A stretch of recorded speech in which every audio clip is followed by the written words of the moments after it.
Está ouvindo esse som? Esse é o som de um criadouro do mosquito da dengue. E esse? Esse é o som de um criadouro que, por falta de cuidados, virou foco do mosquito da dengue.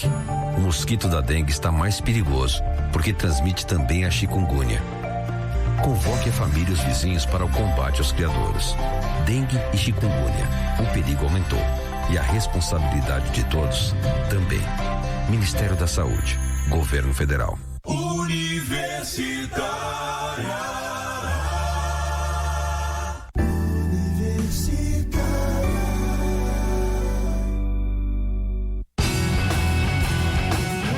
Programa Fora da Curva, jornalismo, crítica e diversidade.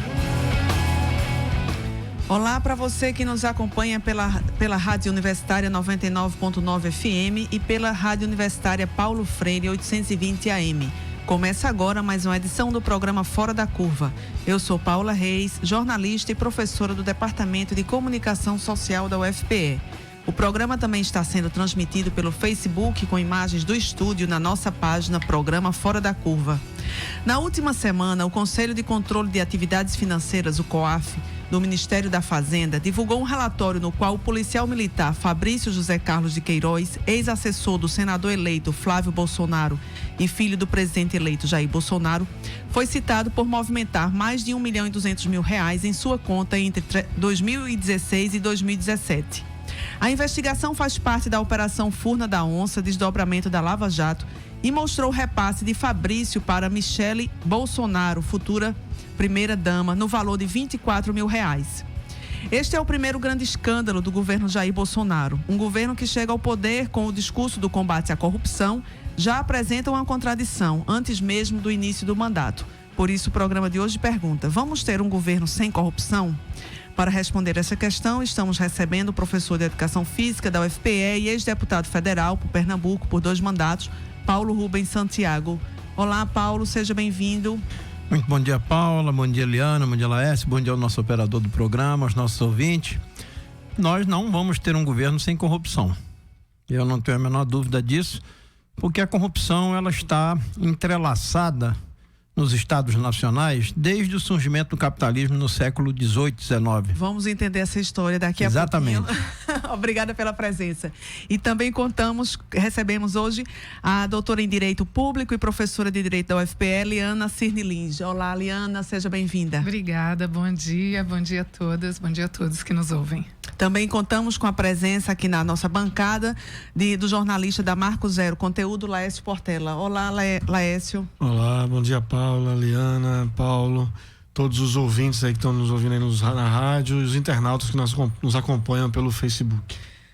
Bom, quem quiser participar enviando seu comentário sobre a pergunta de hoje, pode enviar sua opinião através da página facebook.com/programa Fora da Curva. Então, agora retomando, Paulo, vamos falar um pouquinho da história, né? Como você tá trazendo aqui pra gente, né? A corrupção faz parte da história, inerente à Constituição do país. Se você observar na época mais antiga, no feudalismo, você não tinha os estados nacionais com esse poder de arrecadação de impostos, de organização dos orçamentos. Mas, efetivamente, você também tem relatos históricos de atos de corrupção, desde os tempos antigos do feudalismo, atos de corrupção no seio da nobreza, das monarquias. Mas a corrupção, ela se instaurou de forma definitiva e de forma profunda com o surgimento dos estados nacionais, sobretudo nos séculos XIX e no século XX. E ela tem uma íntima relação com os princípios do capitalismo. O capitalismo tem como lógica a acumulação de riqueza. E a corrupção, consequentemente, não tem como santo padroeiro São Francisco de Assis, para distribuir a riqueza para os mais pobres. Ela é um processo inverso, em que de forma criminosa, grupos privados entram na administração pública e negociam esses interesses, criando da noite para o dia fortunas bilionárias, trilionárias.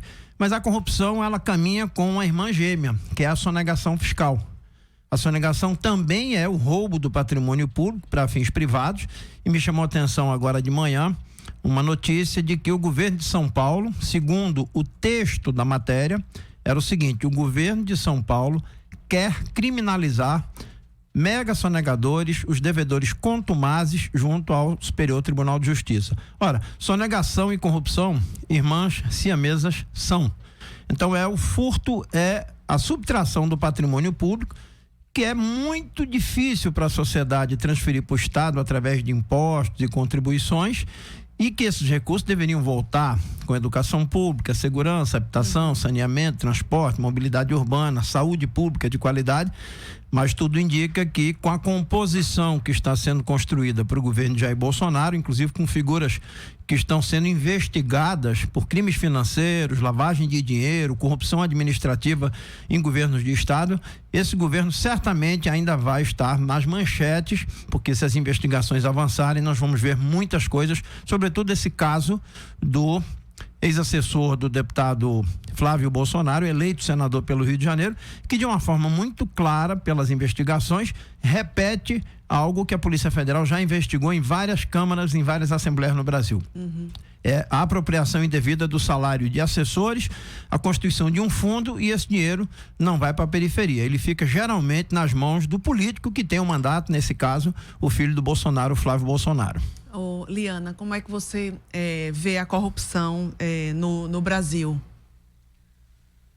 Eu acho que antes da gente falar da corrupção no Brasil, a gente tem que falar sobre a percepção da corrupção no Brasil. E eu acho extremamente legítimo que se alce a corrupção a um inimigo da nação. Eu acho legítimo, porque a corrupção é um problema que tem que ser tratado com seriedade. E é normal que a corrupção esteja na agenda política.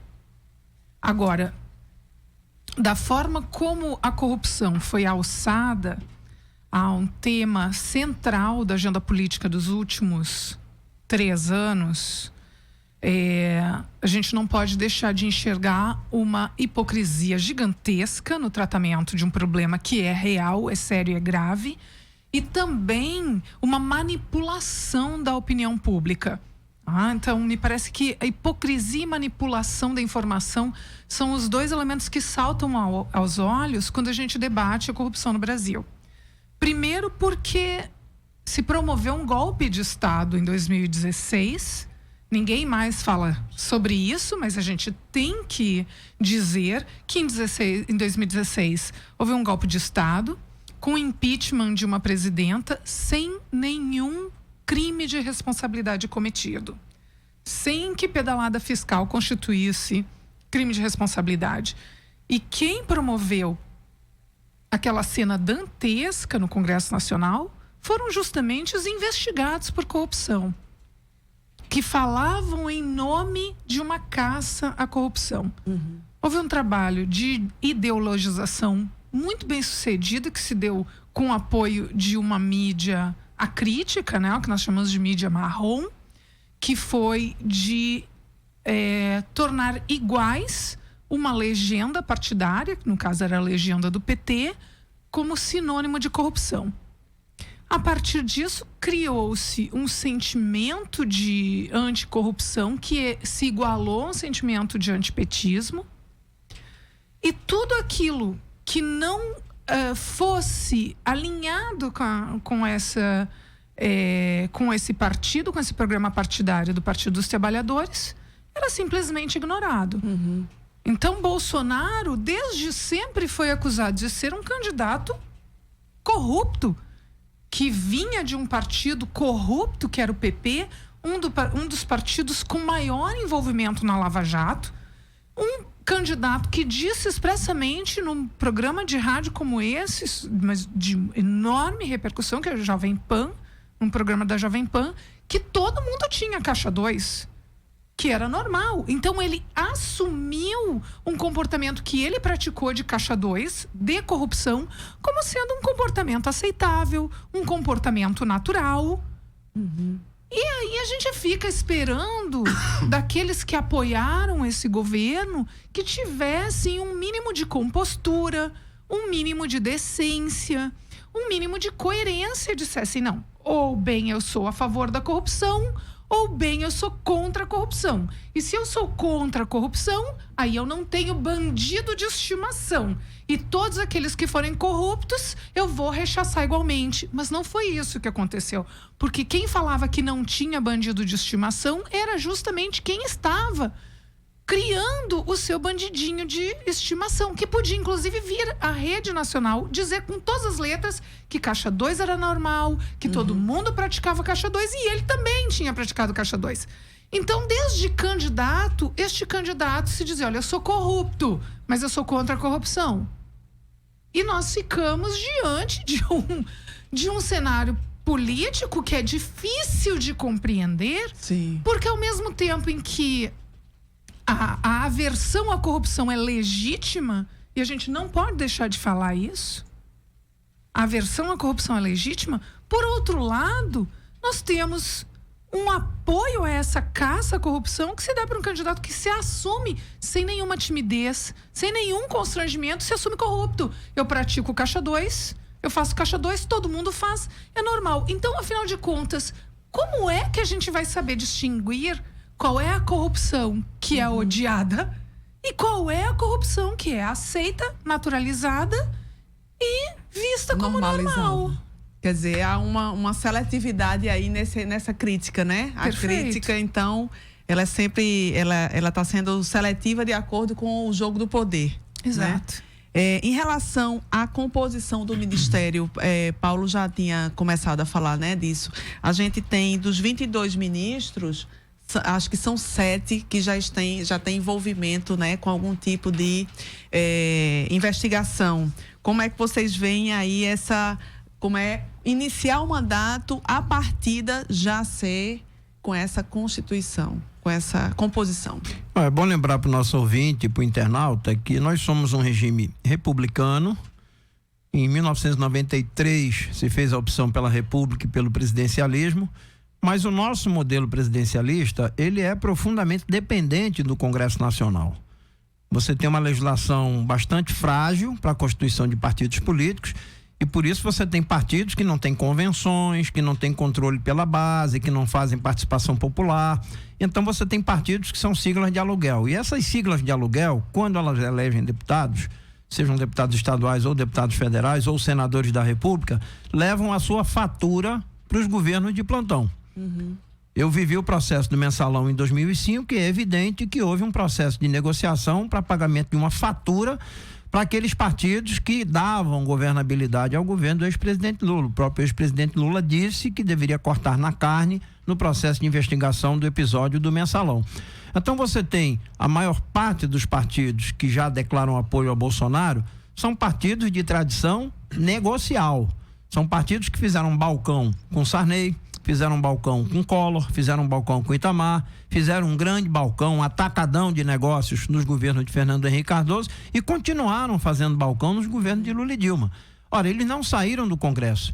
Então, quando você tem 6, 7 ministros que estão sendo investigados pelas denúncias as mais diversas e você tem partidos políticos que se notabilizaram por uma negociação em torno da máquina pública, não é você ter o direito de nomear um ministro, um secretário, um presidente de uma empresa estatal. É para que você quer um ministério?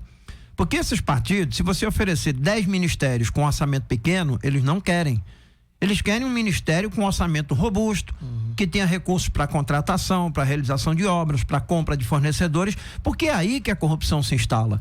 São os negócios público-privados na história da humanidade que fazem da corrupção a mais antiga parceria público-privada da história da República. Então, é preciso que se reforce a vigilância, o controle social. Nós temos hoje ferramentas que não estavam disponíveis há 20 anos, as páginas, os portais da transparência, os relatórios de execução fiscal, e para que se faça também uma fiscalização não apenas no executivo. Eu disse no começo que a corrupção é a irmã gêmea da sonegação. Quem fiscaliza o papel das varas da Fazenda Pública no combate aos crimes de sonegação fiscal? Há 23 anos, a sonegação em Pernambuco chegava a 650 milhões. Hoje ela ultrapassa 17 bilhões. Você sabe quanto é que o estado de Pernambuco arrecada por ano? Menos de 1%. Quem é que está fiscalizando os senhores juízes das varas da Fazenda Pública para saber por que se arrecada tão pouco, que se executa tão pouco da dívida de sonegação fiscal das grandes empresas. Então você tem que fiscalizar o conjunto dos instrumentos de Estado. Fiscalizar o Poder Executivo, fiscalizar o Poder Legislativo, fiscalizar o Poder Judiciário e fiscalizar o Ministério Público, sim. Porque o promotor é o titular da denúncia, mas nós vimos na Operação Lava Jato uma série de atitudes contrárias aos princípios constitucionais da fiscalização e do papel do Ministério Público. Ora, quando o juiz Sérgio Moro conduz o presidente Lula mediante uma condução coercitiva e usa de um aparato maior do que de um filme de ficção hollywoodiana, o cidadão comum que não sabe a diferença de denúncia para sentença ou para condução coercitiva acha que o ex-presidente Lula, diante daquele aparato, ia ser preso, era condenado, era culpado, era corrupto. Sim. Então houve evidente manipulação dos fatos por parte do juiz Sérgio Moro para criar um clima de condenação antecipada com repercussões políticas óbvias para quem estava na oposição, o PMDB, o PSDB, o DEM e etc. Então, nós temos que iniciar 2019 atualizando os nossos instrumentos de fiscalização e controle, sobretudo aqueles que já estão em andamento e que têm como foco a fiscalização do Caixa 2, do Onyx Lorenzoni, das denúncias de corrupção do Mandetta, que fui deputado com ele na Comissão de Seguridade Social, que vai ser o próximo ministro da Saúde, um ministro da Saúde que assume com denúncia de corrupção e de improbidade administrativa na Secretaria de Saúde da cidade de Campo Grande e Mato Grosso. É o Luiz Henrique Mandetta. Luiz Henrique Mandetta, ele foi o presidente da Comissão de Seguridade Social quando eu aprovei a criação da Subcomissão de Investigação do Financiamento da Saúde. Só para situar o ouvinte, ele é investigado por suposta fraude em licitação, Caixa 2 e tráfico de influência. O Ministério Público Estadual apura irregularidades em contratos da implantação de um sistema informatizado na Prefeitura de Campo Grande, do Mato Grosso do Sul. Exatamente, na Secretaria de Saúde, da onde ele sai para ser deputado federal e agora sai para ser ministro da Saúde. Então, essa engrenagem, ela é muito poderosa porque ela não visa distribuir riqueza para os pobres, ela visa concentrar riqueza. Ninguém começa os atos de corrupção do Senado para virar vereador da sua cidade. O envolvimento de políticos que têm mandato com as empresas começa de baixo para cima. Então você tem vereadores, deputados estaduais, secretários de Estado que vão praticando os atos de corrupção, seguem impunes, ganham mandatos maiores de vereador para deputado estadual, de deputado estadual para federal, de federal para governador, para prefeito e visam formar uma grande rede. É por isso que a corrupção não pode ser enfrentada de uma maneira isolada, só apostando no Ministério Público, só apostando no Poder Judiciário ou nas operações da Polícia Federal.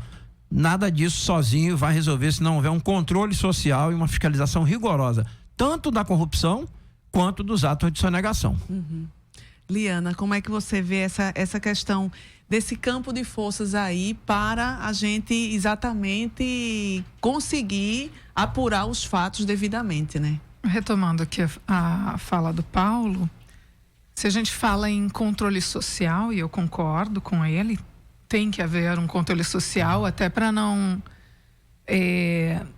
colocarmos nos ombros do Ministério Público e do Judiciário, que eles mesmos estão no alvo de investigações por parte da sociedade também acerca de corrupção e ingerência política. A sociedade tem que se apropriar desse debate. Mas eu volto a questionar em que termos esse debate está sendo travado. Eu queria, já que a gente está falando do Ministério do Bolsonaro, que é um ministério que mostra o quanto esse governo que vem aí não tem o compromisso anunciado na campanha pelos seus apoiadores de, aspas, romper com tudo que está aí, aspas. Porque a promessa era essa. Nós vamos romper com tudo que está aí. Tanto é que muitos eleitores do Bolsonaro eram eleitores inconformados. Queriam o novo. Queriam romper com tudo que está aí. No entanto, como foi dito, esse governo ele vem com alianças sólidas, estruturais, com exatamente a velha política, o que tem de pior da velha política, com esses balcões de negociação que trazem a corrupção no seu bojo, que tem a corrupção como modus operandi. E, ao mesmo tempo, vale a pena lembrar, ainda quando Dilma era presidenta, Lula foi impedido de tomar posse como ministro-chefe da Casa Civil, com base em uma decisão judicial de um juiz do Distrito Federal, juiz federal do Distrito Federal, que é o juiz Cata Preta, que tinha o seu Facebook recheado de mensagens antilulistas, uma decisão de 2 páginas, na verdade 1,5 página, sem apresentar um fundamento jurídico sequer, sem fazer alusão a um artigo de lei, impedindo Lula de tomar posse como ministro, porque seria investigado. E agora eu me pergunto, e daí é importante agora que a gente fala tanto dos precedentes no judiciário, o princípio da confiança, o princípio da igualdade, a importância de que a gente tenha a justa expectativa de que o judiciário julgue casos iguais de modo igual, como fica a questão de nós termos 7 ministros investigados? E inclusive estão dizendo que o governo Bolsonaro inventou o conceito de antiministério, que é você escolher como ministro aquele que tem uma atuação política exatamente contrária aos interesses que são o objeto do ministério. Por exemplo, o ministro do Meio Ambiente é investigado por improbidade administrativa por crimes ambientais. Sim. E assim por diante. Então, nós temos 7 ministros investigados. Nós temos... Deixa eu só prenúncio, por favor, situar Paula. o leitor sobre o ministro Ricardo Salles do Meio Ambiente, né? Ele é ex-secretário particular de gestão Alckmin no governo de São Paulo.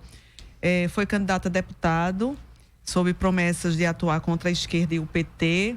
É réu por improbidade administrativa sob acusação de ocultar a mudança nos mapas de zoneamento ambiental do Rio Tietê, uma multa de R$50 milhões.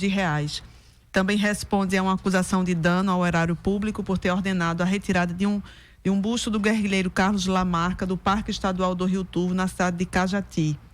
Mais recentemente, a Procuradoria Regional Eleitoral o processou por abuso de poder econômico nas eleições.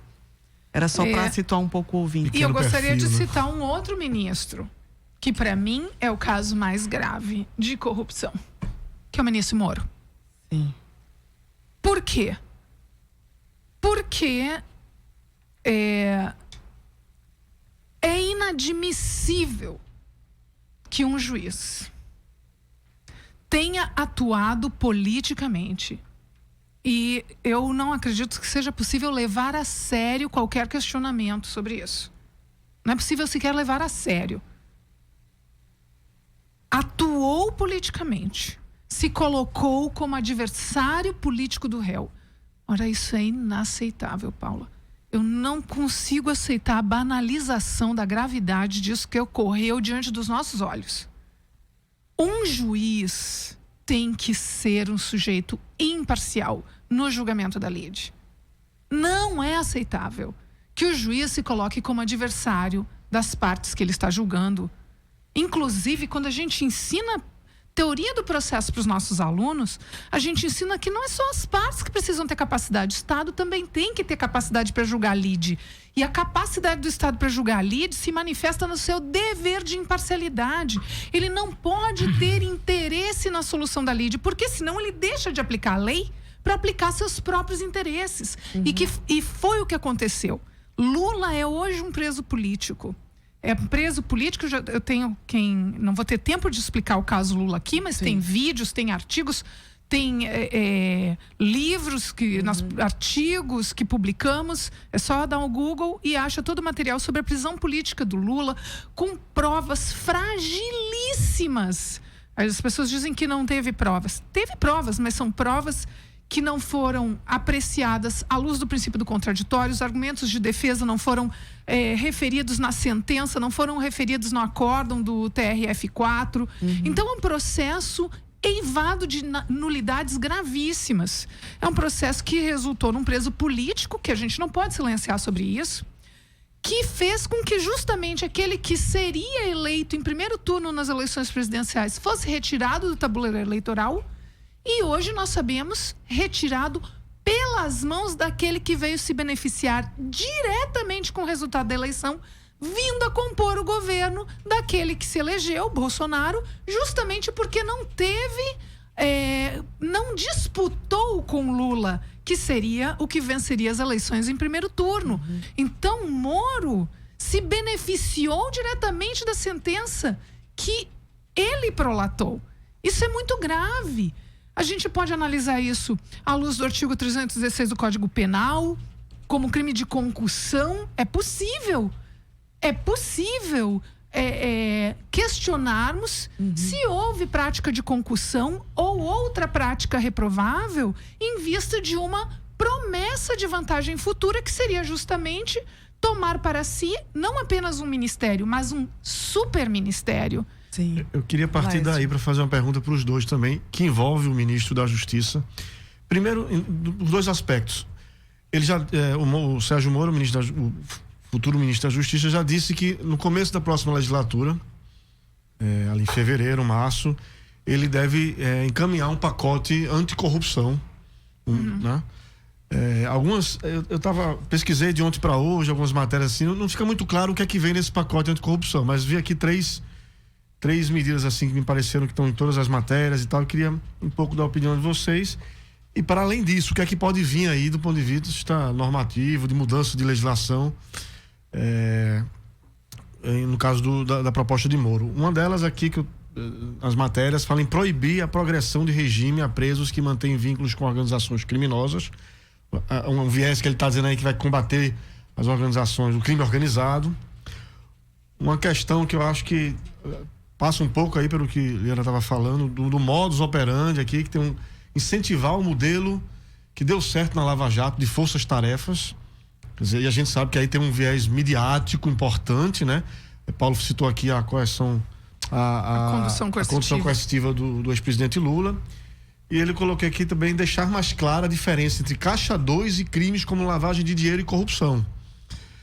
Que aí vem um pouco do que a gente tinha falado aí da prática de Caixa 2, já assumida aí por Bolsonaro e tal. O Moro inventou uma excludente de ilicitude, que é o pedido de desculpas, né? Pois Nunca tínhamos visto isso. Exatamente, no caso do Onyx. Aliás, para ele mesmo, né? Porque ele fez um pedido de desculpas para a STF quando o ministro Teori ainda era vivo, ele fez um pedido de desculpa. A gente nunca tinha visto isso na história do judiciário brasileiro.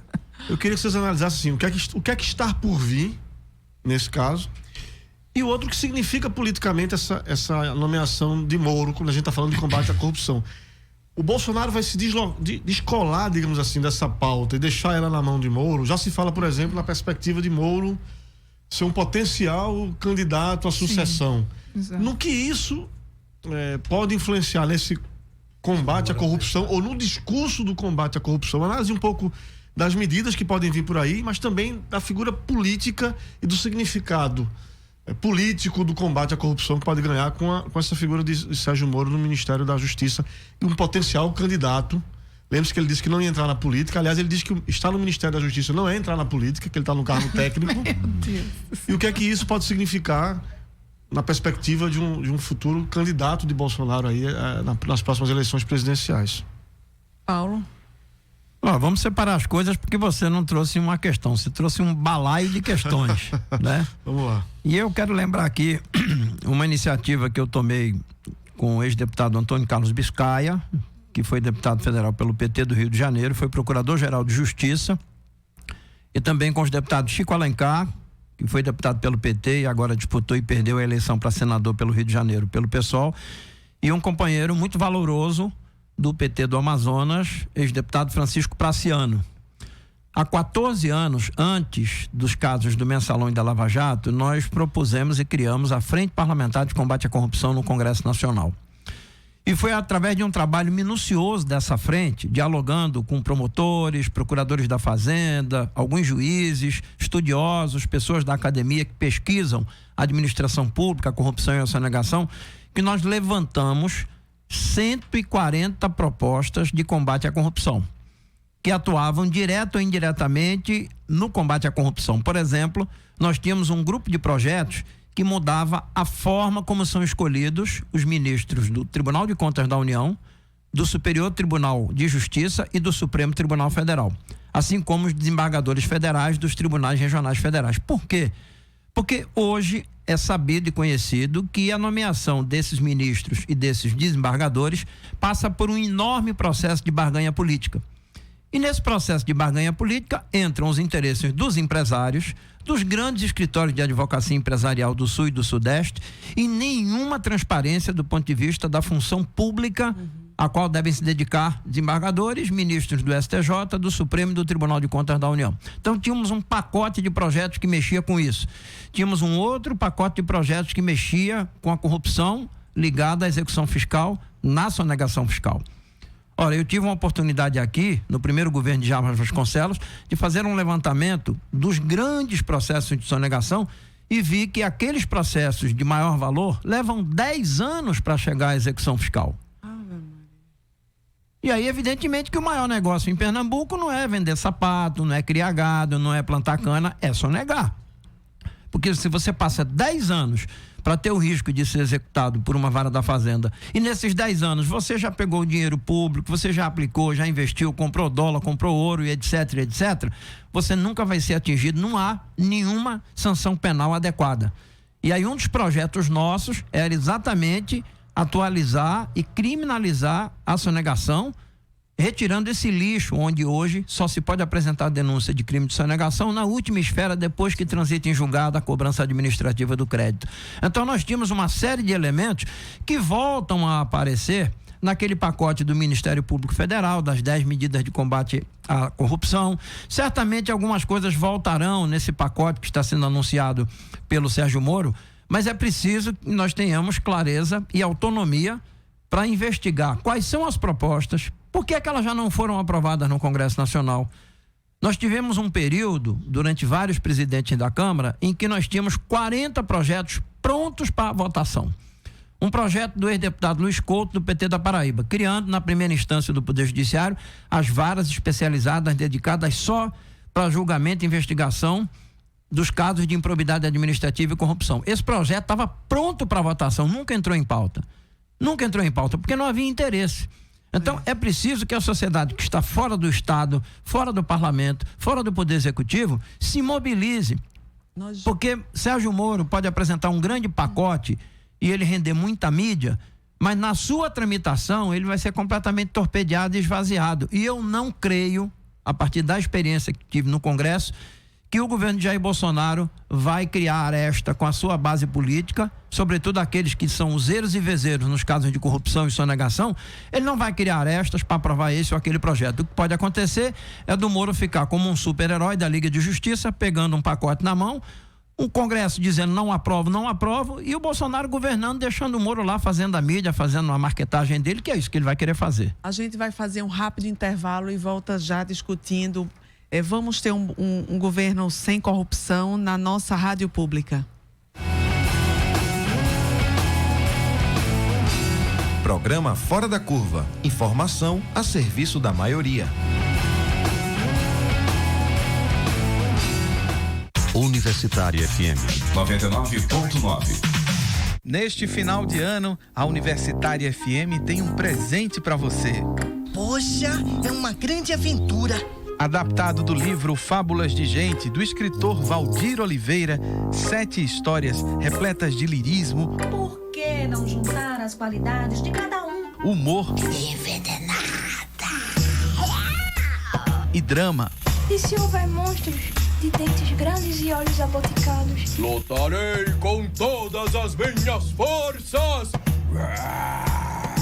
Participação de grande elenco. É assim no mundo da fantasia. Trilha sonora original com situações e sentimentos humanos. Ainda bem que sempre estou preparado para situações inesperadas. Fábulas de Gente, de 24 a 28 de dezembro, 6:30 da noite, na Universitária FM. Incentivo Funcultura. Ministério da Cultura e Prefeitura do Recife apresentam Baile do Menino Deus, o maior espetáculo do Natal. Há 15 anos encantando plateias no Recife. Praça do Marco Zero, dias 23, 24 e 25 de dezembro, às 20 horas. Música, teatro, dança e muita alegria. Baile do Menino Deus, nosso jeito de brincar o Natal. Grátis. Realização Ministério da Cultura, Governo Federal e Relicário Produções. Apoio Universitária FM.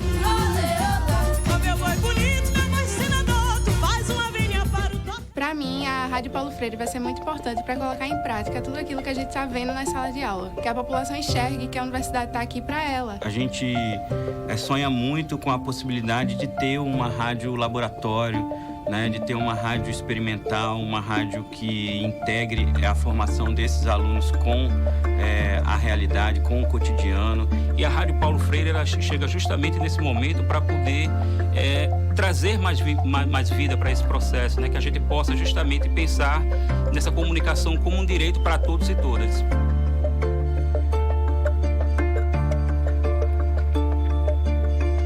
Rádio Paulo Freire, a rádio que fazemos juntos. A primeira TV pública do Brasil completa 50 anos. Informação, cultura e entretenimento.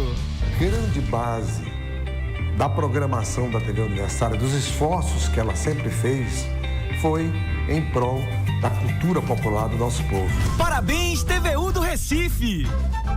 Uma homenagem da TV Brasil e da rede de emissoras públicas.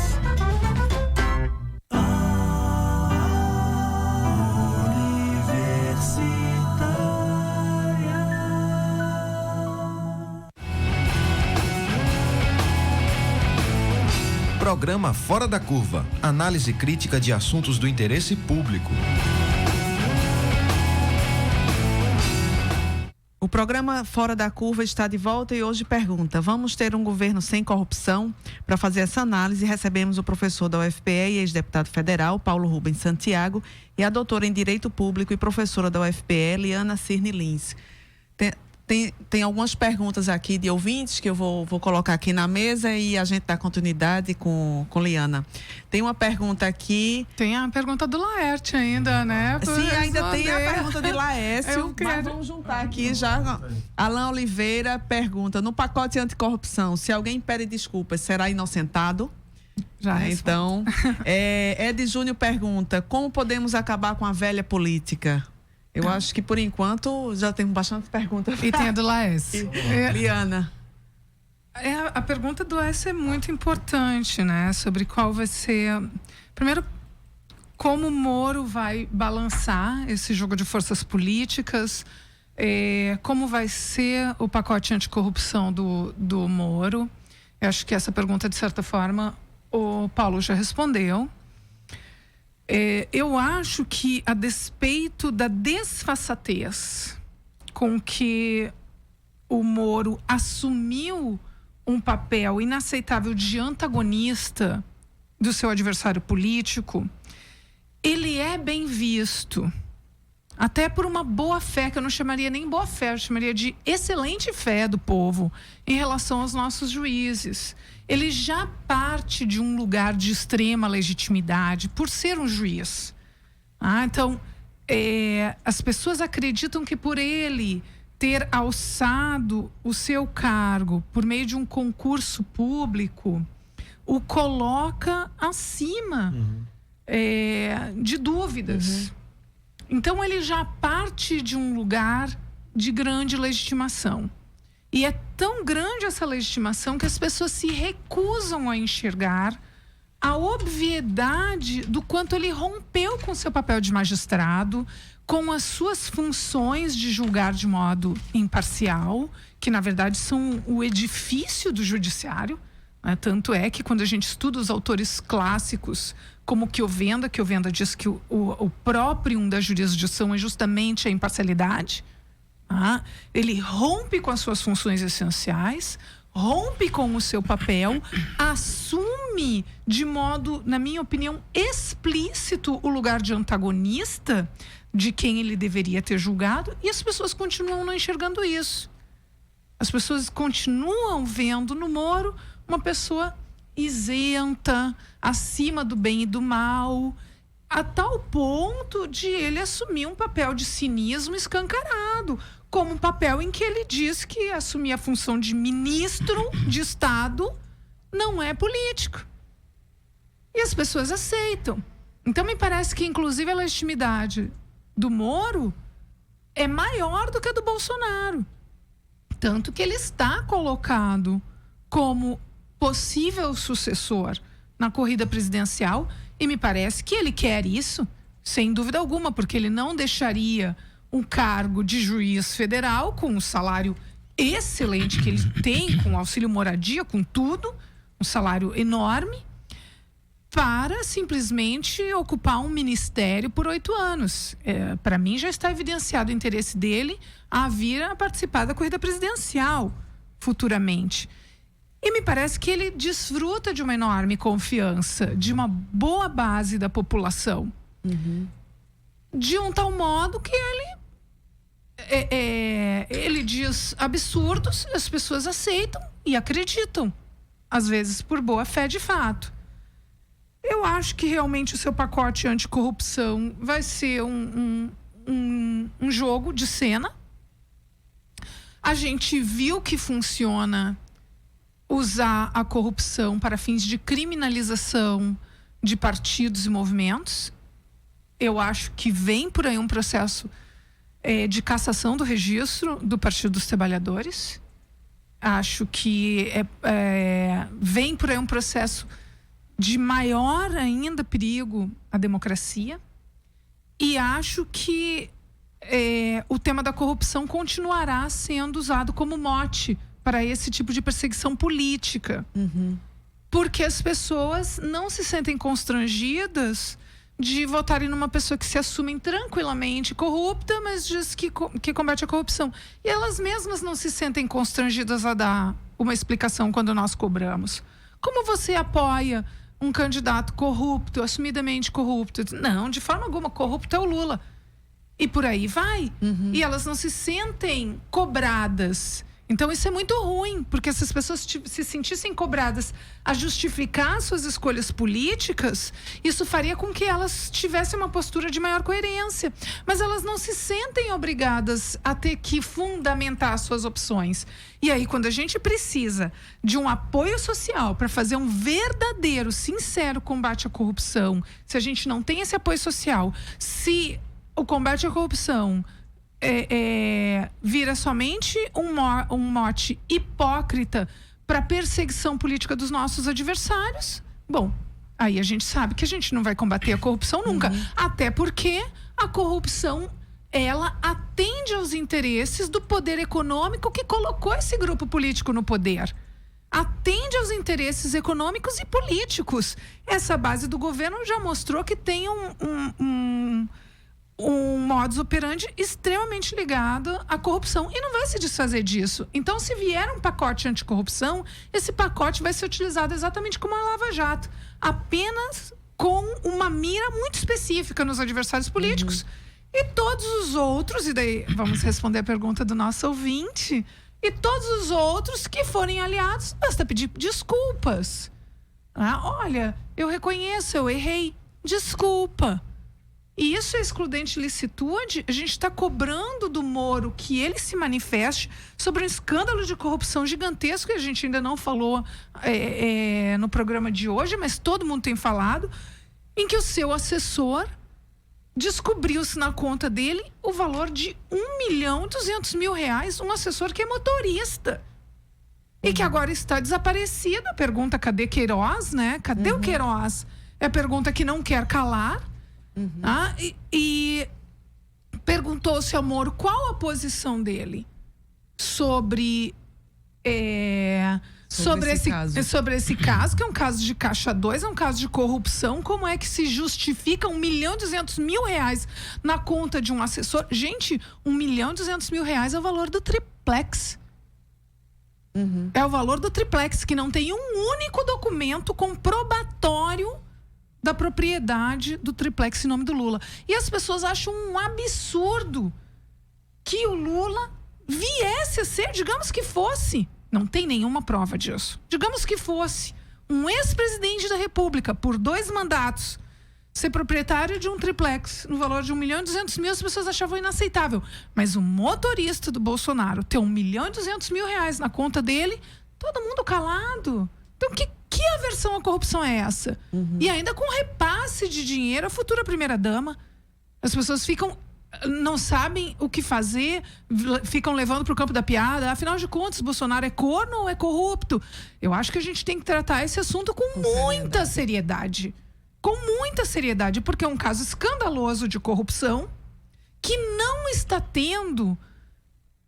Olha, eu acho que 1/50 da atenção que teve o caso do triplex no mesmo período de tempo. A essa altura do campeonato, pelo tempo que se passou, entre o aparecimento desse escândalo de corrupção envolvendo a família Bolsonaro, a primeira-dama, o filho do presidente eleito, o presidente eleito, o assessor, e até o momento não houve uma... A filha do assessor também tem dinheiro... Não houve, e com as datas, inclusive, dos repasses por meio da Assembleia Legislativa, tudo demonstra, e aí é mais do que raciocínio indiciário, que foi o que utilizaram para condenar o Lula. É muito mais, você tem provas, você tem datas que fecham todo um esquema de corrupção que fica explicado pelos fatos em si.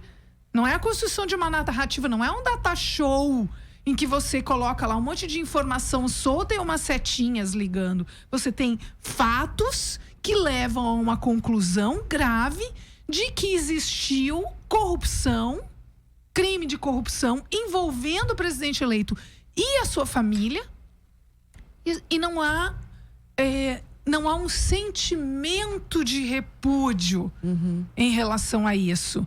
Por isso a pergunta do ouvinte, que é uma pergunta bastante irônica, basta pedir desculpas? Olha, o que está demonstrado até agora é que não só para o Moro basta pedir desculpas, e ele inclusive se recusou a falar sobre esse caso de corrupção e disse que Bolsonaro já tinha dado todos os esclarecimentos. E gostaria de chamar a atenção para um fato. Qual foi o esclarecimento que o Bolsonaro deu? Veja o esclarecimento que o Bolsonaro deu. Ora, quem é que acompanha tudo que o seu estagiário faz? Essa foi a desculpa do Bolsonaro. Então, o Moro aceita isso como esclarecimento de um crime de corrupção? Você dizer, não, mas você não tem como acompanhar tudo que o seu estagiário faz. Ora, por favor, a acusação é de que o estagiário está fazendo sob seu comando, porque você assim determinou. E então, só para concluir, acho que o mais grave nem é o fato do Moro inventar essa desculpa cínica da desculpa como excludente de licitude. Eu acho que o mais grave é a população brasileira aceitar. Sim, essa naturalização, né? Exato. Paulo? Dependendo da posição de destaque que você tenha em determinada conjuntura, você termina falando tudo e se aceita tudo. Quem não se lembra quando a seleção brasileira de futebol foi tetracampeã nos Estados Unidos e os jogadores se transformaram em grandes muambeiros. Trouxeram mundos e fundos e quando chegaram aqui a Receita Federal deu em cima. E teve gente que achava que porque os jogadores tinham sido tetracampeões mundiais, Romário, Bebeto, etc., podiam fazer tudo, estavam acima da lei. Essa é a cultura que nós temos dos poderosos que se acham acima da lei no Brasil.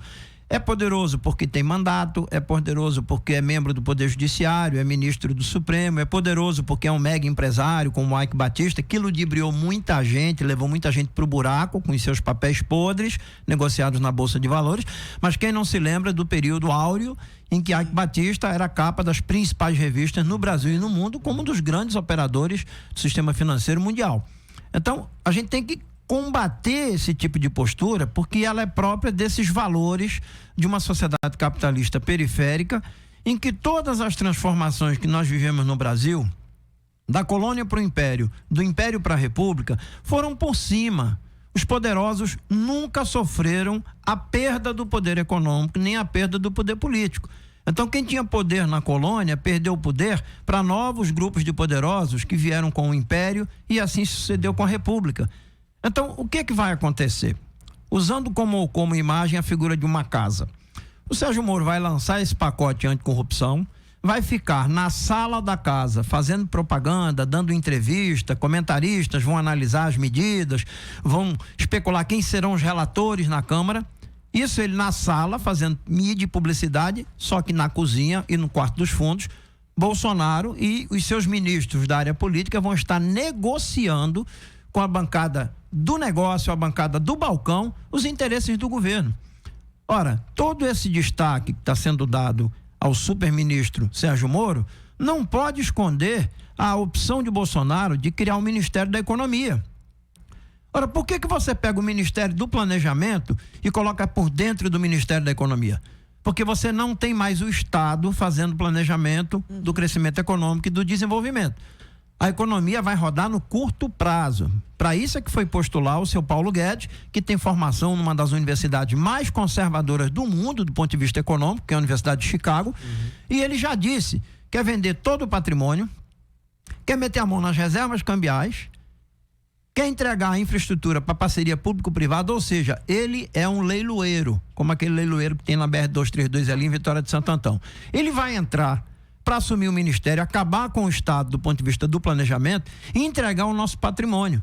E vai continuar tocando as contas de acordo com a emenda constitucional 95. Então, de um lado, você vai ter uma mídia tratando do combate à corrupção, com o destaque ao ministro Sérgio Moro, mas no quarto dos fundos, lá atrás, no quintal e na cozinha, vão estar Paulo Guedes, Jair Bolsonaro, negociando com o Congresso Nacional a aprovação dessas reformas. Vejam o que está sendo feito para discutir e aprovar a reforma da Previdência.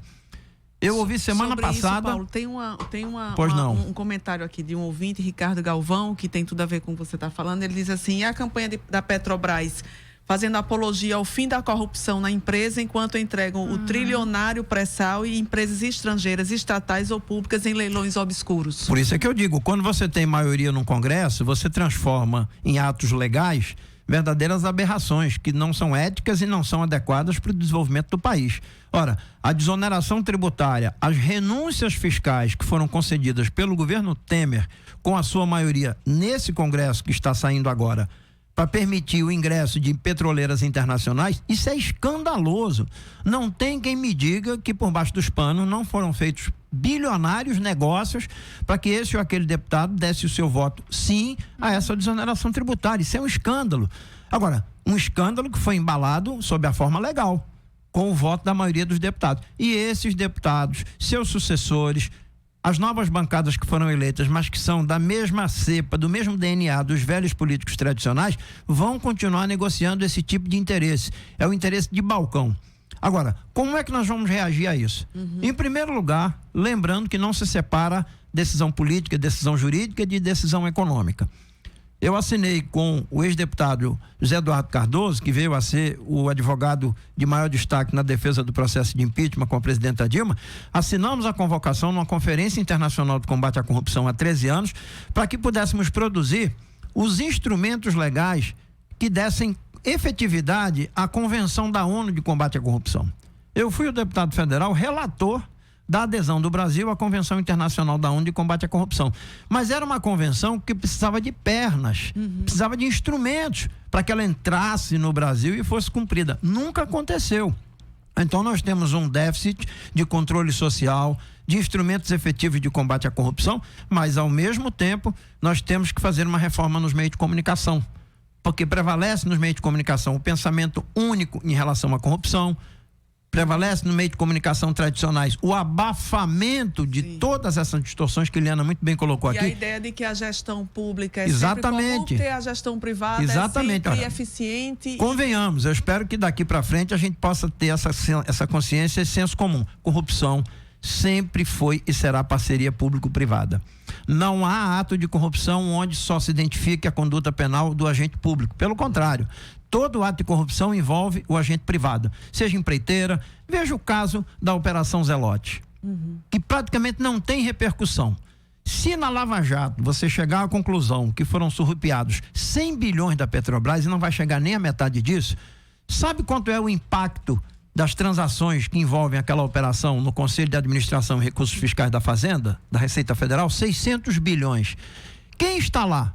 A RBS, que é a subsidiária da Globo no Rio Grande do Sul, o Bradesco, o Grupo Gerdau, a nata do empresariado brasileiro, denunciada por pagamento de propina no Conselho Administrativo de Recursos Fiscais da Receita Federal para não ter que pagar multas e juros e o principal da sonegação fiscal. Agora, isso não é manchete. Não aparece um juiz especializado, você não vê um ministro tomando decisões em relação a isso, porque esse é o lado do submundo do crime contra o patrimônio público. A corrupção, ela é mais vistosa. A oposição constrói a sua narrativa, como construíram contra Lula, etc, etc. Eu não estou dizendo aqui, não estou isentando responsabilidades dos governos que passaram até hoje na questão da corrupção. Mas é óbvio que a corrupção, ela gera várias narrativas. A sonegação só tem uma narrativa. É a narrativa do impostômetro, é a narrativa de que tem que sonegar por causa da crise, mas o assalariado não sonega, o trabalhador não sonega, a dona de casa que compra no mercadinho em Casa Amarela não tem como sonegar, porque o ICMS está dentro do preço da mercadoria. Então, nós temos que construir uma ampla unidade de forças democráticas, populares, de esquerda, os movimentos sociais, os investigadores, a justiça, aqueles que sabem que o poder judiciário tem que ser um poder de Estado e não poder de grupos que estão na sociedade, para a gente enfrentar a partir de 1º de janeiro esse governo Bolsonaro. Eu tenho toda a certeza que vai ser um governo de liquidação do patrimônio, de desmonte da nação, de supressão de direitos e que vai, sim, continuar praticando o balcão de negócios e a corrupção para aprovar os projetos de seu interesse, porque são projetos que interessam não só ao governo de Bolsonaro. Aí é que está. São projetos que interessam ao grande capital internacional para tomar conta do Brasil e 6 séculos depois transformar o Brasil numa nova colônia das grandes potências econômicas internacionais. Liana, a gente está chegando ao final. Eu também queria que você fizesse uma fala final sobre como a gente ir daqui para frente e como enfrentar tudo isso, né? Eu acho que, em primeiro lugar, a gente tem que assumir a corrupção como realmente uma prioridade, buscar informação. Eu acho que a fala do Paulo foi muito boa, muito positiva nesse sentido, né? De trazer vários casos de escândalos maiores, de crimes, a Zelotes é impressionante, Helena. É impressionante como se joga para debaixo do tapete. Exatamente, não são só esses. E que não causam comoção. A gente fica muito à mercê do tratamento que a mídia tradicional dá a esses temas. Nós somos mobilizados. Você vê a importância, o peso da mídia para o cidadão, né? Sem a gente dúvida. Não leva a sério, o país não leva a sério. Vamos lembrar que quando houve a condução coercitiva do Lula e quando houve o vazamento da gravação ilegal entre Lula e Dilma, houve uma leitura, uma leitura dramática desse diálogo entre Lula e Dilma, literalmente uma leitura dramática no Jornal Nacional. Imagina se nós tivéssemos a dramatização da leitura de todas as conversas que envolvem escândalos de corrupção entre essas empresas e grupos internacionais que, inclusive, financiam as nossas campanhas eleitorais. A gente sabe que quem está por trás do financiamento das nossas campanhas, a campanha atual foi uma campanha caríssima, com estratégias de crime eleitoral evidentes, com disparos de mensagens fraudulentas via WhatsApp, com uma big data que chegou a uma imensa maioria da população brasileira, mentindo sobre situações grosseiras como o tal do kit gay e outros, influenciando de modo direto nas nossas eleições, porque há interesses do capital internacional e há interesse das grandes corporações nacionais em tomar conta do patrimônio brasileiro. E volto a dizer, toda a minha fala foi chamando muito a responsabilidade da sociedade civil. Não basta você se dizer contra a corrupção, você tem que ser contra a corrupção. Mas aí, para isso, deveria ser verdade o jargão "não tenho bandido de estimação". E não é o que a gente vê. A gente vê que quem justamente diz isso, não sou de direita, não sou de esquerda, né? Sou pelo Brasil, não tenho bandido de estimação. Todos esses jargões são jargões de pessoas que acabam demonstrando uma grande simpatia pelos grupos políticos e econômicos que estão roubando a nossa pátria, que estão roubando os nossos direitos, que estão colocando a população mais vulnerável numa situação de ainda maior precariedade. Então, eu acho que a gente tem que começar a cobrar coerência nos grupos de WhatsApp da família.